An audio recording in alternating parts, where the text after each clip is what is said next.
the weekend with the UFC. And it used to be called the UFC Summit. I like that they renamed it Retreat because, guys, this is a vacation. This is costing the promotion anywhere from $1.5 to $2 million. Every single athlete gets flown in. And don't forget, there's 556 guys on the roster. They're from all over the world. Imagine what those plane tickets cost and hotels and everything else. So they call it a retreat, and it created the biggest drama of the weekend. In many ways, it had more headlines than Paul Daly and Rory McDonald or Paul Daly's street fight with MVP in the crowd. But one of the biggest things that happened is Cris Cyborg, for reasons unknown, decided it was a good idea to confront Angela Magana. And I saw a little video of this, and I was against it from the beginning because Cyborg was upset, apparently, that she had felt she was disrespected by Angela. And it's like, first off, Angela is under no obligation to respect you, Cyborg, or anybody else for that matter. In fairness, she's in the fight game, and the fight game before the action takes place has a lot of words. And if she's trying to build some kind of anything, whether it's an excitement, a buzz, a flame, attention, anything, that's fair game. And to confront her when she's essentially on a vacation, a business retreat, is just inappropriate. Now, I'm joined right now by Angela, and Angela, all I know is what I've read, but I did see a video, so I don't think I'm talking out of school. I feel like I have the facts right. Can you tell me, can you just walk me through it? It looked like you were outside. Take me from there. Okay, I'll take you from a bit before that. So we're all on a bus coming back from a lunch tour thing at the facility, the new UFC facility. And I'm sitting on the bus, and Cyborg is literally sitting next to me, where I can reach over and touch her without having to reach. That's how close this woman was next to me. Didn't look at me, didn't say anything to me. We get off the bus, and I was talking to some other fighters, and she had all of her friends start gathering up and pulling out their cell phones. That, by the way, was not the one who had the video. The UFC made them send it over and made them somehow transfer it over on phones really quickly to Beck. So all her friends have it. You can see in the video there's other people recording. But there's also the security cameras that the cops use. So they decided to come up to me and confront me and tell me that I had to respect her. And when her intimidation factors didn't intimidate me and it didn't work, she attacked me. Because she had to be out in front of all her friends and show off. And now she's going to have to pay the consequences. So, Angela, I saw the video, and I watched it a few times, and the one that I saw, and I imagine it's the one that the viewer saw as well, it's the one going around online, I couldn't see the punch. I knew it had happened, but it was like somebody's head popped in the way just at that millisecond. So, what did she hit you with? A right, a left, a hook? I just couldn't see it. It had to have been a right, yeah. I believe it's a right. I didn't see it coming, honestly. I just kind of felt something, and then I realized I'd been hit. And then they pulled her back, and it's like, even if that was going to be even if I didn't even have the opportunity to defend myself, you know what I mean? So even if I did defend myself, she would still be in the wrong, but there would be a gray area. But the fact that I did not throw a punch or even try to defend myself, it's completely cut and dry. There's no getting out of it. Oh, yeah, no, there's no way around it. I mean, yeah, you don't have to be some kind of a prosecutor to realize you just can't do that. Hey, tell me what this means in your opinion, because I've been in your shoes. I've been the one that has been confronted at situations like this, and I'm kind of looking around going, you gotta be kidding me. We're a bunch of fighters in the fight business. If we're going to do this, there's a way we can do it. We have the only job in the world where if you don't like the person working in the cubicle or on the job site next to you, there's actually something we can do about it. So what are you coming up for? And I've had, people with the cameras and the whole bit, and it's been premeditated. It's really just irritating to me. But there was one common theme, and that was when I was confronted as well, they used the same words. They said, respect me. And I'm thinking, what are you talking about? First off, I don't fully understand what that means. But second off, what would you care if I respect you or not? Why would that possibly make a difference in your day? If you want to fight about it, I'm in.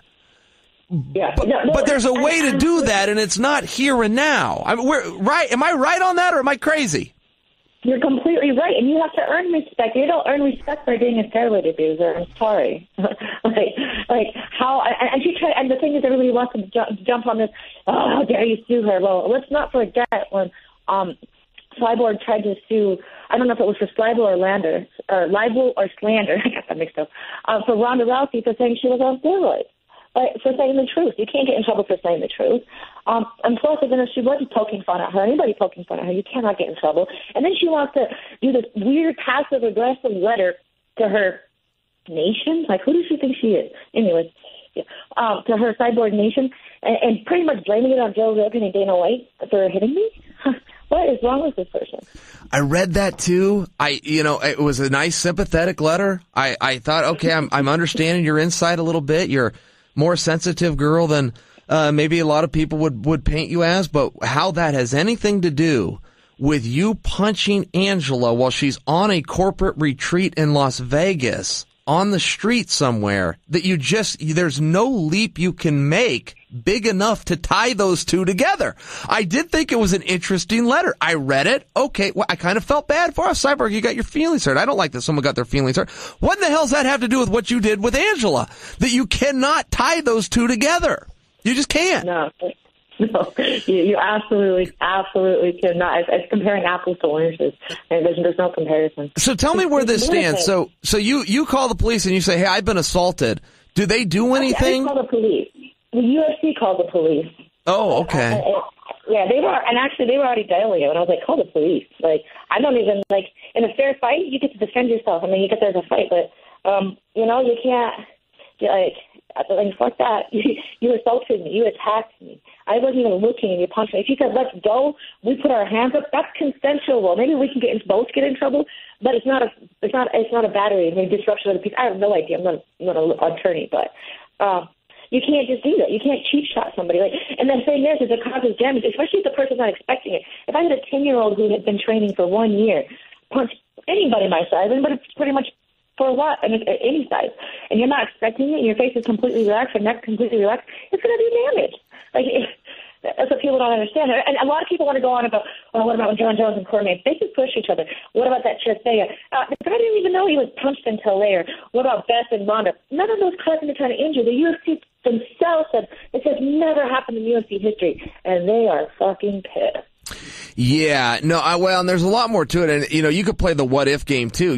Let's say you tackle her, and all of a sudden you're on top of her. You think her friends aren't going to jump? I mean, handling it the way you handled it that was just the right way to do it. So good for you, and I hope you're okay. Yeah, I'm good, but you can't. Only a fool can't keep themselves out of trouble. You know what I mean? So that's a fool cannot keep themselves out of trouble. I'm not a fool when it comes to this. I know what I'm supposed to do. And the thing is it's like rules of combat too. If you want to punch somebody, like this is a little hint. I guess this is about my little criminal mind that I could use if I wanted. If you want to punch somebody, be smart enough and be so present in mind that you put your hands up first, make it look like they're coming at you, like you have to defend yourself, and then you punch them. Come on. Be smart about it. If you're going to break laws, at least do it in a way that you can get away with it. Well, it definitely also sounds like it was very premeditated. I didn't know about the bus situation. Yeah. So, yes, to your point, I do understand it. Now, I like that they call it a retreat, which is one of the reasons I'm a little resentful on your behalf that this happened to you. I mean, essentially, a retreat is one step away from the word vacation. I think we could use them synonymously. You should not be confronted or punched when you're on vacation. Regardless of what sensitivities was going on with the other person. It just shouldn't have happened.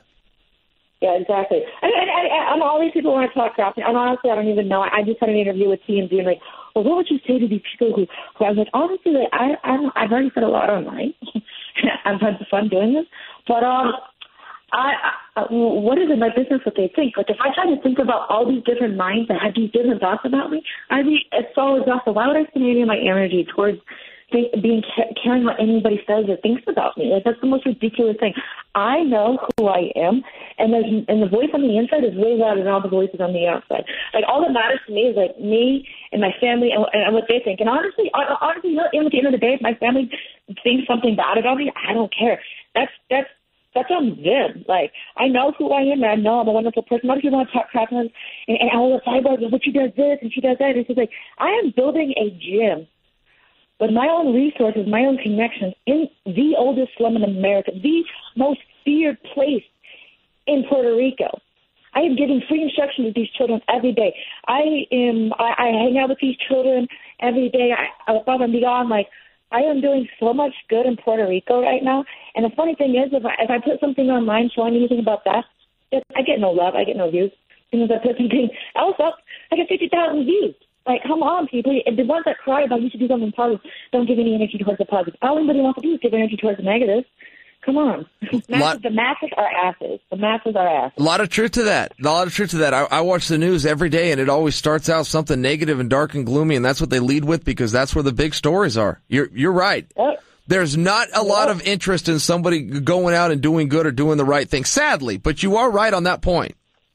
No, it's disheartening. It really is, because I'm a wonderful person and I'm doing beautiful things in Puerto Rico, things that have never been done. Nobody can even open a business in La Perla because the community has to accept you. And if they don't, there was a woman who bought a hotel, tried to start a hotel, and they ran this woman out, and she can't even go back there to even get anything out of her place. Like, that's how gangster it is there. But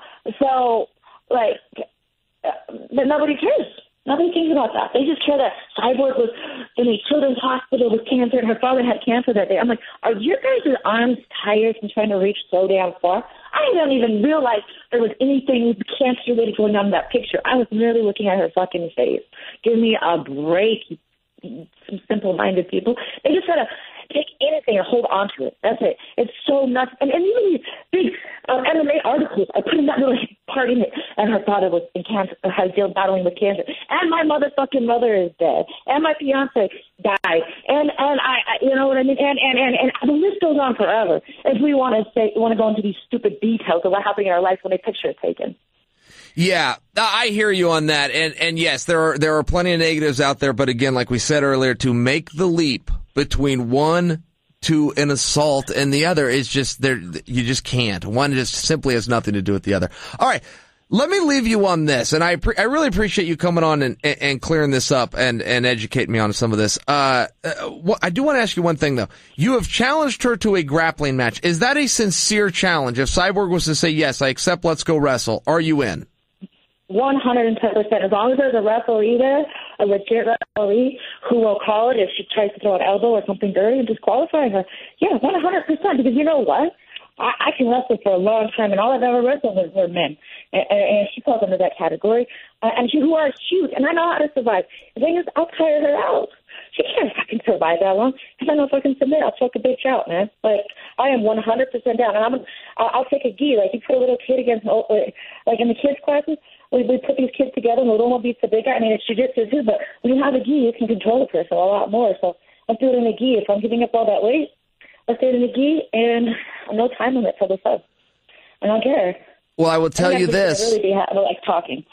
As it turns out, I happen to know somebody in the grappling business, so I will get back to you on this topic. But thank you, Angela. Thank you very much.